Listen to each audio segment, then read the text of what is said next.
दोस्तों, एक ड्राइवर की जिंदगी बिल्कुल भी आसान नहीं होती।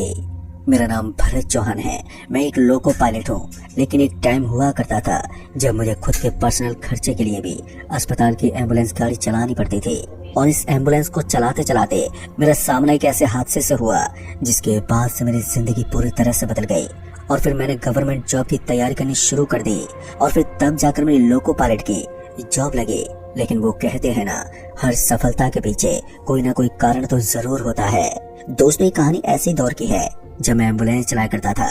ठंड का समय था और इन दिनों चांदनी रात भी थी। चांद की रोशनी चारों तरफ छाई हुई होती थी, तो ऐसे में मुझे एम्बुलेंस चलाने में ज्यादा दिक्कत नहीं होती थी। रात के लगभग 10:30 से 11 बज रहे थे और इसी बीच मेरे फोन की घंटी बजी। और जब मैंने फोन उठाया तो मैंने देखा कि अस्पताल से फोन आ रहा था। फिर जब मैंने फोन पर सारी बात की तो मुझे पता चला कि एक आदमी की डेड बॉडी को मुझे अर्जेंटली लेकर निकलना होगा और यहाँ से 200 किलोमीटर दूर उसके घर पर डिलीवर करना होगा। ये काम कतई भी आसान नहीं था, लेकिन वो मेरी जॉब थी तो मजबूरी में मुझे वो काम करना ही था। फिर उसके बाद मैं उस कपकपा देने वाली ठंड में अपने गर्म कंबल से बाहर निकला और सीधा एम्बुलेंस में जाकर बैठा और अस्पताल के लिए रवाना हो गया। मैं सीधा अस्पताल पहुंचा तो मुझे पता चला कि अस्पताल के मुर्दा घर से उस आदमी को लाया जा रहा था जिसकी थोड़ी देर पहले मौत हो गई थी। फिर उस आदमी को एम्बुलेंस में लेटाया गया और ऊपर से आज मेरे साथ मेरा कोई सहकर्मी भी नहीं था। जब मैंने अस्पताल के लोगों से अपने साथ चलने की बात कही तो कोई भी नहीं माना। फिर क्या था, मैं एम्बुलेंस को लेकर वहां से निकल पड़ा। रास्ता बहुत ही लंबा होने वाला था और ऊपर से यहाँ आसपास उस आदमी का कोई भी घर वाला मुझे दिखाई नहीं पड़ रहा था। पर मैंने गाड़ी की स्पीड को बढ़ाया और जल्दी से जल्दी उसको उसके घर पहुंचाने की कोशिश में जुट गया। अब मैं नेशनल हाईवे पर एम्बुलेंस को भगा रहा था, पर इसी बीच मुझे ऐसा लगा जैसे कि पीछे वाले केबिन से किसी चीज के खटखटाने की आवाज आई थी। जैसे मैंने पीछे पलट कर देखा तो मेरे रोंगटे भी खड़े हो गए। दरअसल मैंने देखा कि सफेद लिबास में लिपटा कोई आदमी मेरे पीछे बैठा हुआ था। ये वही कफन था जिसे लेकर मैं यहाँ तक आया था। एक बार के लिए तो मेरे दिमागी खराब हो गया, क्योंकि यहाँ पर कुछ ऐसा हो रहा था जो कि मुमकिन ही नहीं था। अब तो मेरे लिए भी एम्बुलेंस को चलाना बहुत ही मुश्किल होता जा रहा था। मैं जितने अच्छे से उसको चलाने की कोशिश करता तो उतना ही मेरा कंट्रोल खराब होता जा रहा था। मैं बार बार पीछे की तरफ देखता तो वो आदमी मुझे वहीं पर बैठा हुआ नजर आता। ये कोई छोटा मोटा हादसा नहीं था, ऐसा पहले मेरे साथ कभी भी नहीं हुआ था। इसलिए अब मेरी हिम्मत भी नहीं थी कि मैं थोड़ा और आगे तक गाड़ी को चला सकूं। फिर मैंने गाड़ी को साइड में रोक दिया और मैं नीचे उतरकर सीधा पीछे वाले हिस्से की तरफ पहुंच गया। मुझे डर तो लग रहा था, लेकिन किसी तरह हिम्मत करके मैंने पीछे का दरवाजा खोल दिया। फिर जैसे मैंने पीछे का दरवाजा खोला तो मैंने देखा कि वो आदमी सफेद कफन में लिपटा हुआ था और एम्बुलेंस के पीछे वाली चेयर के ऊपर बैठा हुआ था। फिर मैंने उस आदमी से कहा, भाई साहब आप तो जिंदा हो? मेरी बात को सुनकर वो आदमी एक बार के लिए मुझे ही घूर कर देखने लगा। मैं उस आदमी के चेहरे को साफ साफ देख सकता था कि वो आदमी देखने में तो बहुत ही नॉर्मल लग रहा था और उसका चेहरा भी काफी सामान्य फील हो रहा था। ऐसा तो कहीं से भी नहीं लग रहा था कि वो आदमी किसी हादसे का शिकार हुआ हो। फिर उस आदमी ने कहा, भाई साहब मैं कहाँ हूँ और मुझे यहाँ पर कौन लेकर आया? पर उसके किसी भी सवाल का जवाब मेरे पास में नहीं था। लेकिन जो बात मुझे बताई गई थी उन सभी को मैंने उस आदमी के सामने बताते हुए कहा कि मुझे तो सिर्फ आपको लेकर आपके ही घर जाना है। मेरी पूरी बात सुनने के बाद उस आदमी ने कहा, अरे तुम हॉस्पिटल वाले ऐसे होते हो, बिना मरने वाले इंसान को भी मृत्यु घोषित कर देते हो। उसके चेहरे पर अजीब से हाव भाव थे। लेकिन फिर उस आदमी ने कहा, देखो भाई साहब मुझे बहुत जोर की प्यास लगी है, तो एक बोतल पानी का इंतजाम कर सकते हो? फिर मैंने गाड़ी में रखी बोतल उठाकर उस आदमी के पास ले आया तो उसने बोतल का ढक्कन खोला और फिर वो पानी पीने लगा। इतने में मेरे फोन की घंटी बजी और जब मैंने फोन की तरफ देखा तो वो कोई अननोन नंबर था। फिर मुझे पता चला कि ये इस आदमी के बेटे का फोन था। फिर मैंने उस आदमी के बेटे को सारी बात बता दी, पर मेरी बात सुनकर उसने कहा, भाई ये कैसे मुमकिन है? तुम्हारा दिमाग तो खराब नहीं हो गया है? ऐसा होना इम्पॉसिबल है। उसकी बातों से ऐसा लग रहा था जैसे कि वो अपने पापा के बारे में अच्छी तरह से जानता हो। फिर उसने बताया कि वो बस थोड़ी ही दूर है और वो मेरे पास पहुंचने वाला है। तो मैंने उसको अपना एड्रेस भी बता दिया था। फिर मैंने उस आदमी को कहा, भाई साहब आप थोड़ी देर के लिए आराम कीजिए, तब तक आपका बेटा यहाँ पर पहुंचता ही होगा। वो एक बार के लिए मेरी तरफ देखता ही रह गया और फिर उसके बाद मैं ड्राइवर सीट पर जाकर बैठ गया। फिर थोड़ी देर के बाद मुझे बुलेट के डक डक की आवाज सुनाई देने लगी। वो बाइक सीधा एम्बुलेंस के पास आकर रुकी और उसके ऊपर से एक लड़का उतरकर सीधा मेरे पास पहुंचा। पर उस वक्त मैं एम्बुलेंस की ड्राइविंग सीट के ऊपर बैठा हुआ था, इसलिए मैंने उस लड़के के आते उस लड़के की तरफ भागते कहा, अरे भाई तुम लोग अपने पिताजी को जीते जी कैसे मार सकते हो? मेरी बात सुनकर वो लड़का मेरी तरफ हैरानी से देखने लगा। उसके बाद उसने कहा, चलिए आप मेरे साथ चलिए और मुझे अपने पापा से कुछ बात करवाइए। फिर मैं उस लड़के के साथ साथ गाड़ी के पिछले हिस्से की तरफ चल दिया। फिर मैं जैसे एम्बुलेंस की केबिन में पहुंचा तो मैंने देखा कि वो आदमी उस सीट के ऊपर लेटा हुआ था, पर वो आदमी कोई भी हरकतें नहीं कर रहा था। फिर मैंने कहा, अरे भाई साहब उठिए, देखिए ना आपका बेटा आया है। लेकिन उसने एक बार भी कोई जवाब नहीं दिया। फिर मैंने दूसरी बार भी उसे यही आवाज लगाते हुए कहा, अरे भाई साहब जरा उठो तो सही। लेकिन फिर से उसकी तरफ से उसकी आवाज ही नहीं आई। वो लड़का मुझे घूर कर देखने लगा जैसे कि वो मुझे गुस्से में आकर कच्चा ही चबा जाएगा। तभी मैं उस आदमी के हाथ पैर को टटोलने लगा, लेकिन मुझे महसूस हो रहा था कि उस आदमी का पूरा जिस्म ठंडा पड़ गया था और वो काफी अकड़ा हुआ था। फिर मैं गाड़ी के अंदर पहुंचा और उसके ऊपर से वो कपड़ा हटा दिया, पर जैसे मेरी नजर अंदर की तरफ पड़ी तो मेरा पूरा बदन जैसे डर से कांप गया था। मुझे तो यकीन ही नहीं हो रहा था कि ये जो मैं देख रहा हूँ वो वास्तविकता है। तो मैंने देखा कि उस आदमी का चेहरा जला हुआ था। काले पड़े उसके चेहरे को देखकर मेरी तो हवाएं निकल रही थी। जैसे ही मैं उस लड़के की तरफ पलटा तो उसने कहा, अरे भाई साहब नशा करके गाड़ी चलाते हो क्या? कुछ भी बकवास करते हो? लेकिन मैं उसके सामने अपनी सारी बातों को जाहिर करने में लगा हुआ था। तभी उस लड़के ने कहा, अच्छा तुमने तो बोला था कि इन्होंने पानी पिया था, पर वो बोतल तो पूरी भरी हुई है। जैसे ही मैंने पानी की बोतल को देखा तो मेरे भी होश उड़ गए। उस आदमी ने मेरी आंखों के सामने पानी पिया था, पर फिर ऐसा कैसे हो सकता था? तभी मैंने देखा कि वो पानी की बोतल पूरी ऊपर तक भरी हुई थी और उसके ऊपर ढक्कन भी लगा हुआ था। फिर वो लड़का मेरे ऊपर बरसते हुए बोला, देखो भाई साहब इस तरह किसी को परेशान मत करा करो, मैं आपकी शिकायत हॉस्पिटल वालों से जरूर करूंगा।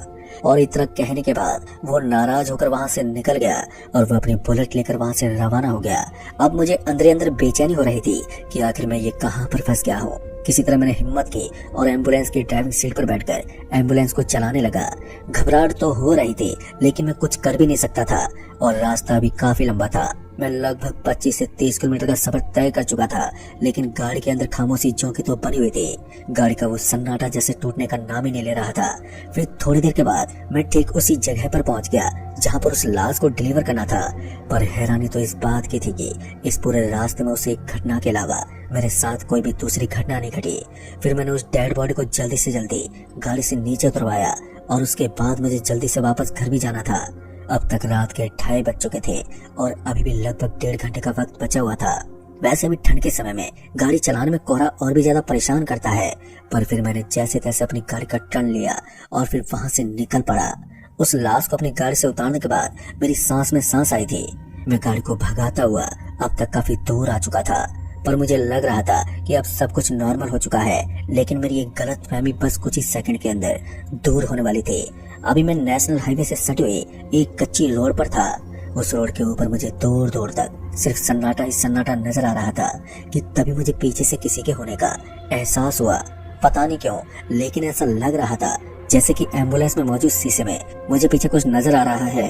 पर मैंने जैसे ध्यान से देखा तो वहां का नजारा एकदम खाली नजर आता। थोड़ी देर के लिए तो मैं बार बार ऐसा ही करता रहा। एम्बुलेंस की रफ्तार भी तेज गति से बढ़ती रही, लेकिन उसके बाद जो हुआ वो मेरी भी समझ से परे था। थोड़ी दूर आगे जाने के बाद एम्बुलेंस की रफ्तार अपने आप ही कम होने लगी। ऐसा लग रहा था जैसे कि एम्बुलेंस के अंदर कोई गड़बड़ हुई थी। मैं गाड़ी को संभालना तो चाहता था, लेकिन इस जोरदार अंधेरे में मेरी हिम्मत नहीं हो रही थी कि मैं गाड़ी से नीचे उतर सकूं। और अंत में वही हुआ जिसका मुझे डर था।